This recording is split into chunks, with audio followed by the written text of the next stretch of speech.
Smarterfan.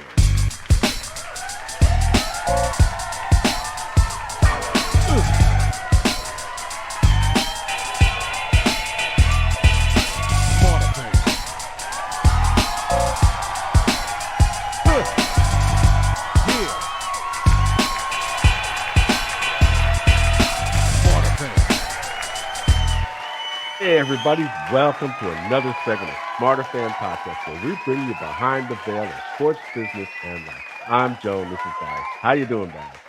Doing better. We're doing better. We're doing good. How you doing, my friend? Oh, I'm hanging in there, same old, same old. As the world of sports turns. Every day above ground is a good day. Every day above ground is a great day, brother. Yeah. So, first of all, I want to give a shout out to our friends in the good U.S. of A. Thanks for listening. Yes. Awesome. Awesome. And our friends in South America, in Brazil. Come on now. Yeah, we want to thank you too. Thank you for listening. Absolutely. Love Brazil. So tonight I'm going to talk about Babe Didrikson. History. Okay. Yeah.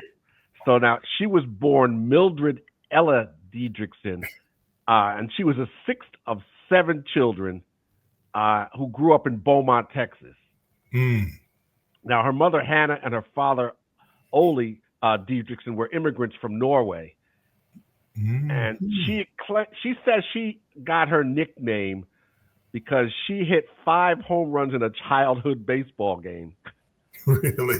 Yeah, so that's how she got the nickname the Babe. Wow.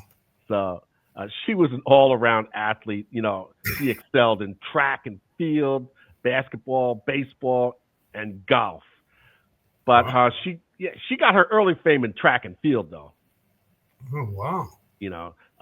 She was a 3-time AAU All-American in basketball and led them to the championship in 30. I believe it was 30. But she was there from 30 to 32. So she's the only track and field athlete, male or female, to win individual Olympic medals in separate, running, throwing, and jumping events. Really? Yeah. Oh, she was an athlete. Oh, yeah. Now she set world records in the 32 Olympics in Los Angeles. She won 2 gold and 1 silver in track and field. Now, she set records in the 80-meter hurdles, where she tied the record with an 11.8 in the heat, and then in the final, she broke her own record with an 11.7. Wow. She set another record with the javelin throw, and she tied the world record in the high jump. So now she also briefly played organized baseball, and she even pitched in several major league spring training exhibition games in 34. So, I mean, the girl was all around. Yeah. She ain't leave no sport untouched. You tell me about it. Now, by 35, she began to play golf. She was late to the dance, but it became the sport that really defined her. Really? Now in 38, she competed in the Los Angeles Open, which was a PGA tournament. And that's where she met her husband, pro wrestler George Zaharias. Really? Yeah. No other women competed against men until Annika Sorenston, Susie Whaley, and Michelle Wee and Brittany Lincecum did it like 60 years later. Wow. And she became America's first golf celebrity. And, she competed against men in several tournaments. And she was the first woman to make the cut in a regular PGA tournament in 45. So now she turned pro in 47, and she was one of the founding members of the LPGA in 1950. Really? Yeah. Wow. So she she captured a total of 10 LGBA tournament championships, and her most dominant one was in 1950, where she swept all three women's majors. Wow.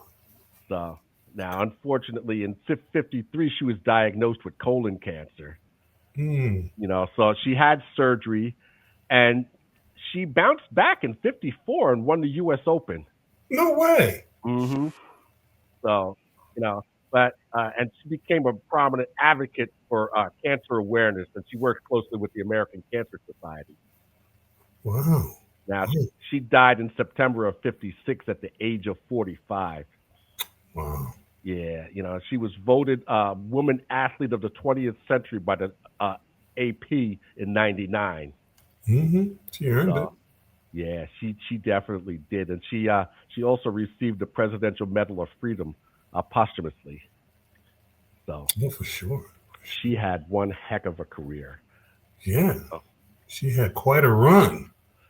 Yeah, I mean, she was just one of those athletes that was just good at whatever she did. Yeah. I mean, probably, when you start stacking athletic events like that, it just makes you better in every event. Yeah. And it's, she wasn't like pulling up third or fourth. She was like setting records. Yeah. So, but anyway, so the boardroom. Man, I guess, man, there's so much shenanigans going on. How is the boardroom really? The biggest one is the Lakers. Just got bought for $10 billion. Just got sold for 12.5. Yeah. Must be nice. And it's interesting of what they're putting out there.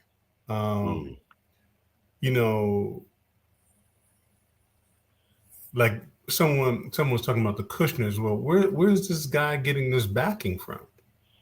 Well, let me give you a little history. The Kushner gentleman there and his older brother, his father back in the 90s got caught up in his hand in the cookie jar, if you know what I mean. And it created quite a blot. And they have been trying to erase that blot, and it's been pardoned, and, they dress it up. So this move right now is really to legitimize, because people keep forgetting that orange was never included in the sports game. You remember the New Jersey Generals? Yes. Right. So he's always been trying to get into that club, but they haven't let him in. Yeah. And so they're partnering. When that person asked me, what do you think about this move? They're trying to make a move. You see Orange do what he did at the World Cup. They're trying to make it political. And for him, it's not really political. It's a business deal. Right. It's a way to enrich his family, enrich himself, and I'm not necessarily against that if you're enriching the people you're supposed to be looking out for. I have no problem with that. But it's when you're exploiting the people and stealing their resources. I always said, and I keep telling people, everybody's like, oh, billionaire. Well, how did you become a billionaire? Did you become one because you had a great idea and it served the people and it brought real value? Or you just robbed your employees and created tax laws for you to steal money that you should be paying? Those are two different guys or ladies. Those are two different. Stealing from your employees is not making you a great business person. You're a thief. Exactly. It doesn't take any genius to do that anyway. So, this Lakers, and I'm looking at what they're putting on the floor, I just look at it and I go, that's interesting. Yeah. That should be interesting.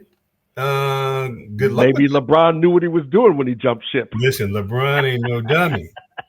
Let me tell you that. And then we have our, Uncle Jed. Cowboys valuation has gone up to $15.5 billion. Yeah. But again, to the comparison, Uncle Jed got it up out of the mud and built it.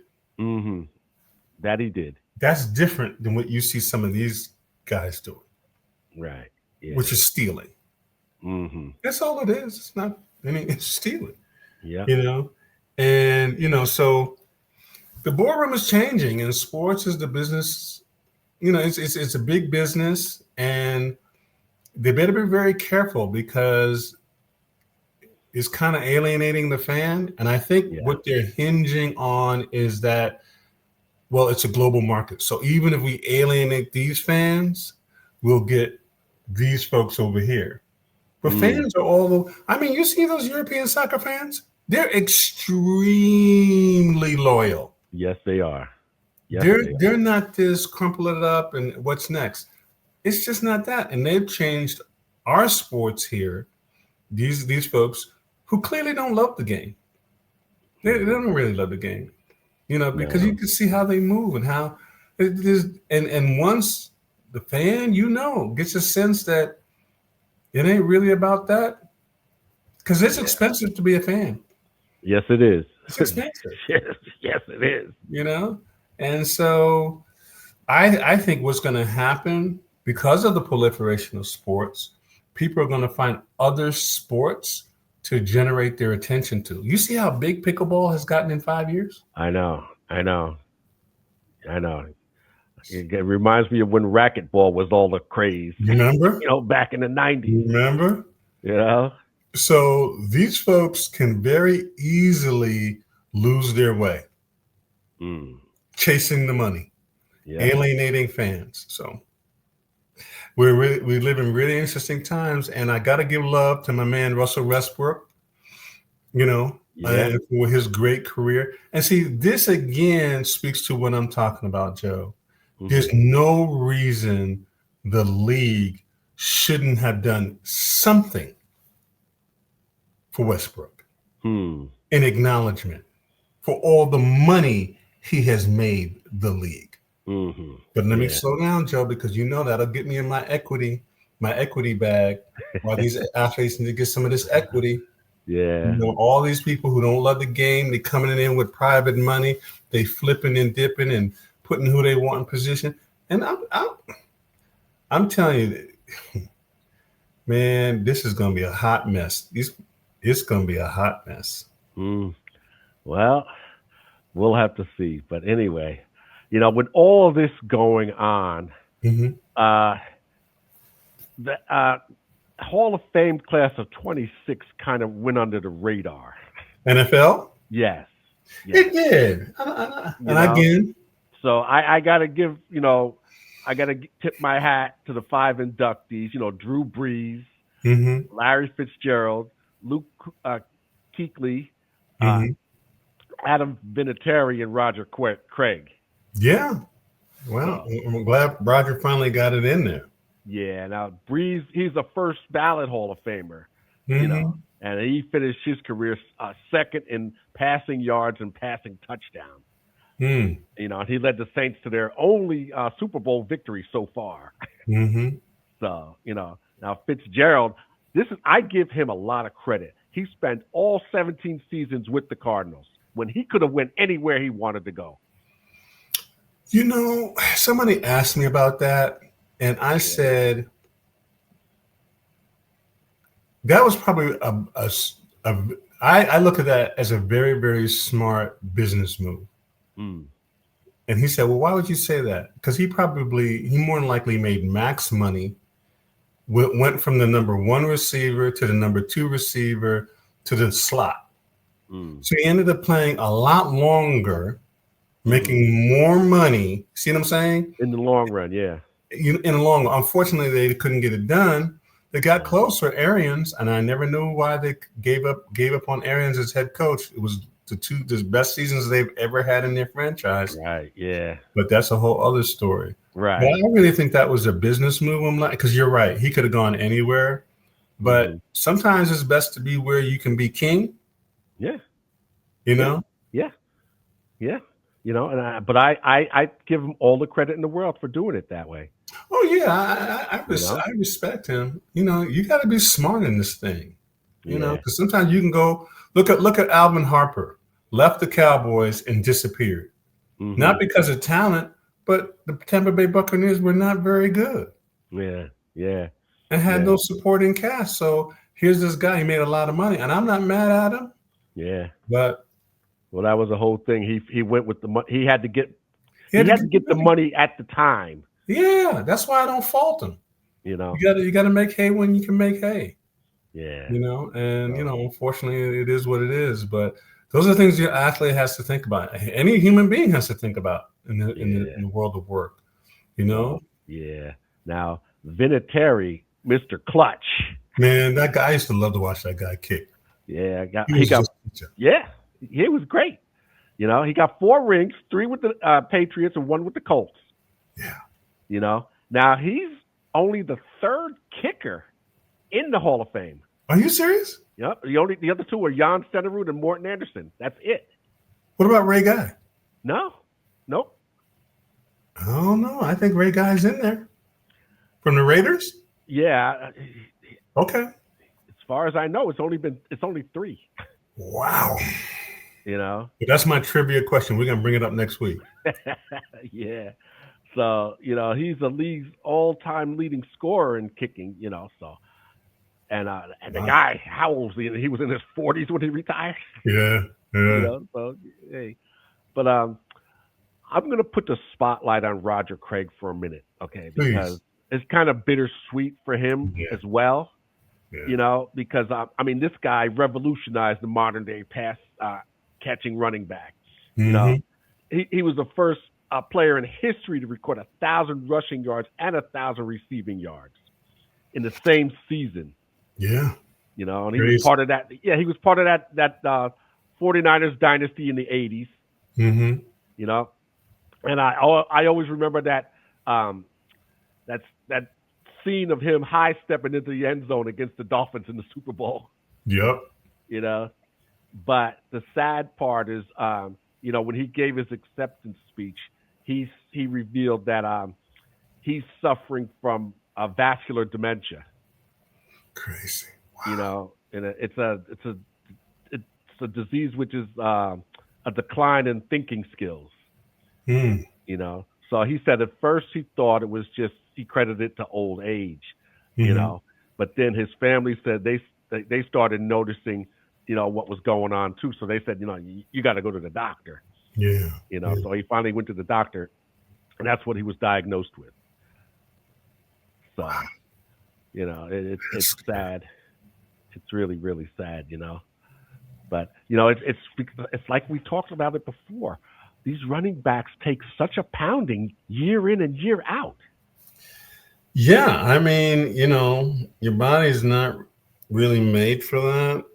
And if you're not doing something to offset it with special therapies and massage and all of Yeah, those kind of things, you're gonna get older, and there's always the understanding that, the body can, you only have this God-given gift for a period of time. yes, yeah, And, eventually your body, everyone has the body says, I've had enough. yeah, And it's strange. It's like you think you can go back to being quote unquote normal, but you really have, you can't treat a Ferrari like a Camry. yeah. You really can't. And unfortunately, these things rear their ugly head later down the road.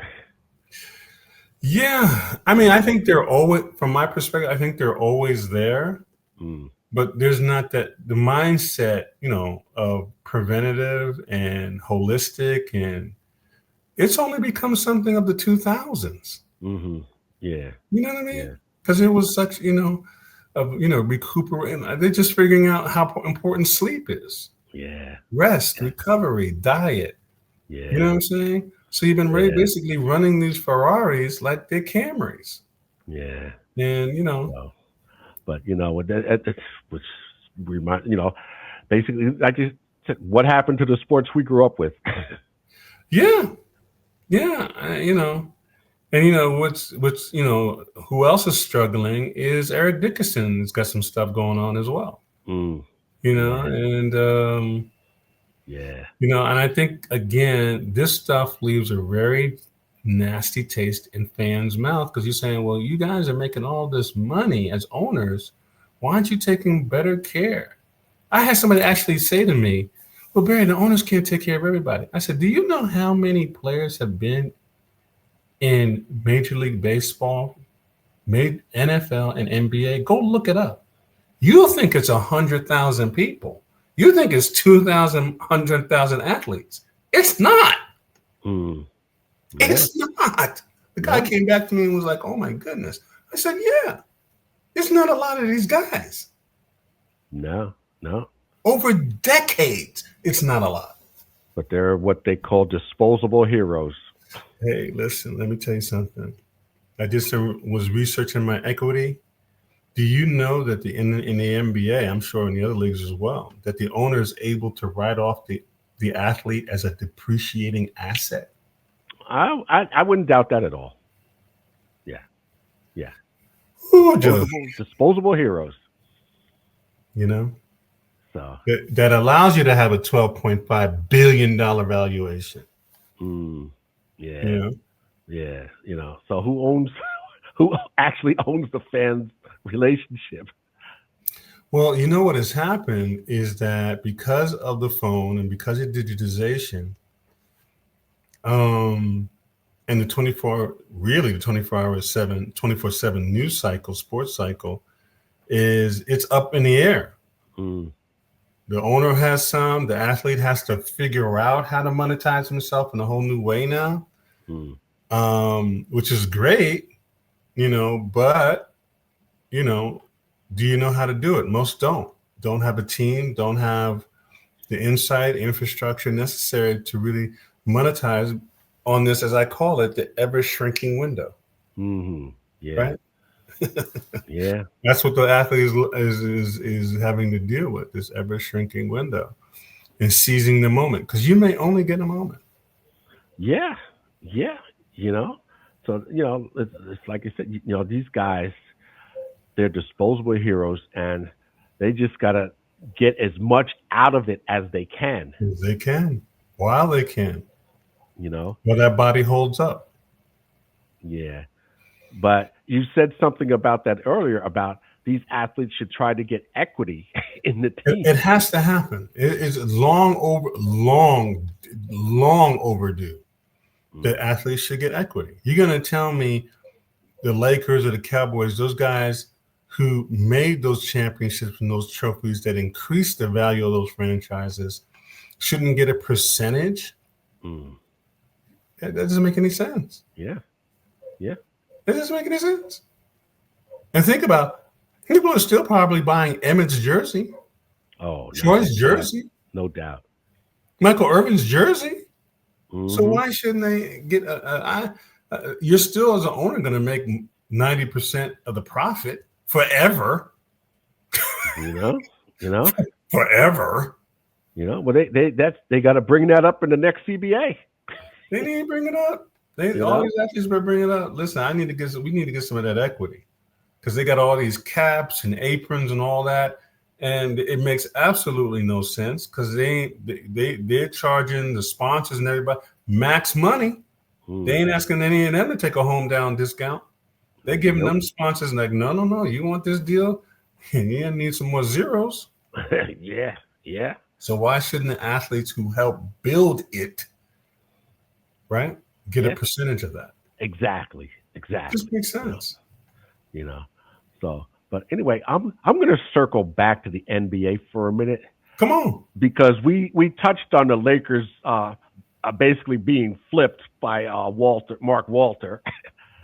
Yeah. So, but the other side of that coin is he's also being investigated by the feds for alleged tax fraud with his other companies that he's tied to.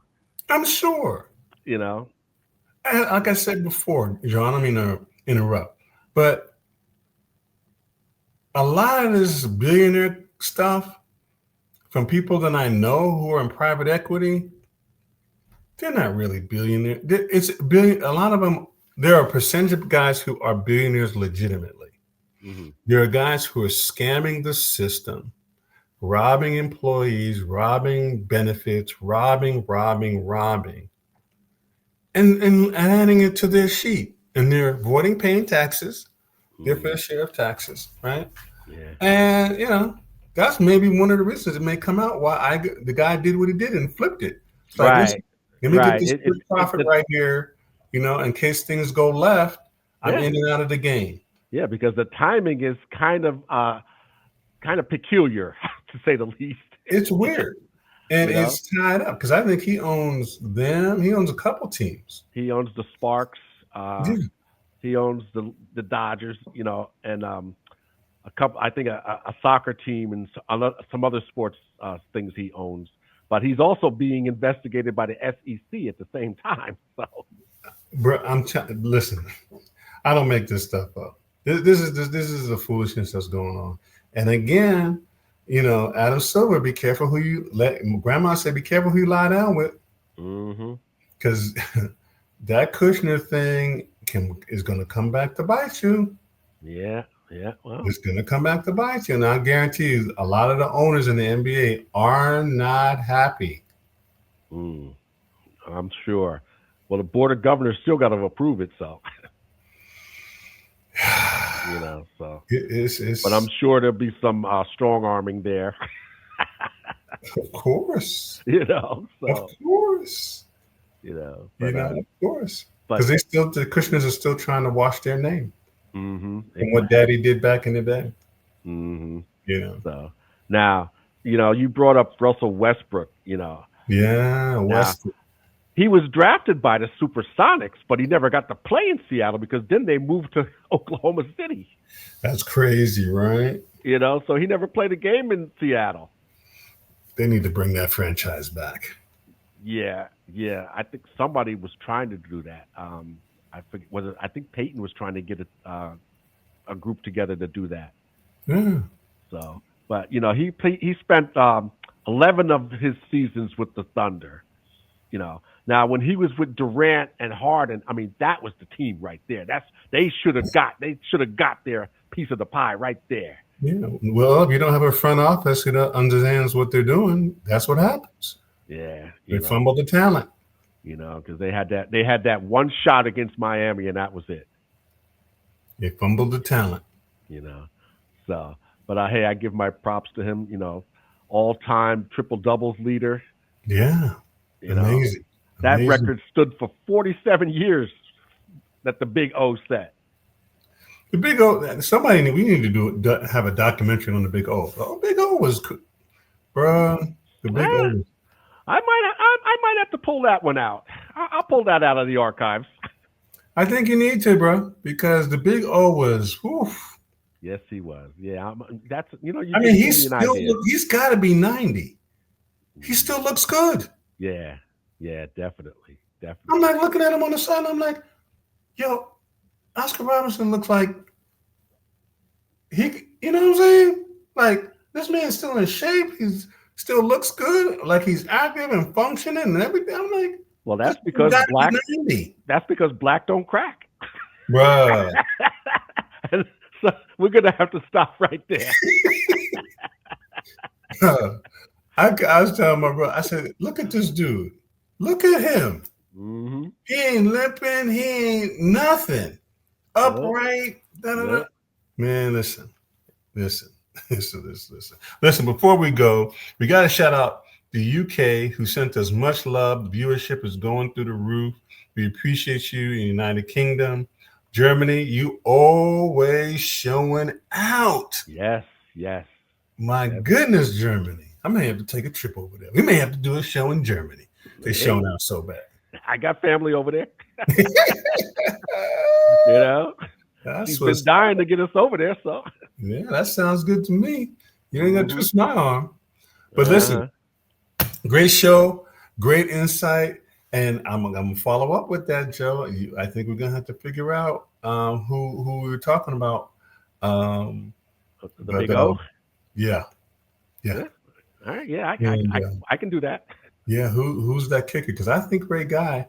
But you've been beating me 200-0, so it is what it is. I haven't Yeah. gotten you one time, so in years, literally. But as we always say on Smarterfan, Joe, Stay in the game. stay in the game, folks. We appreciate you. Keep watching.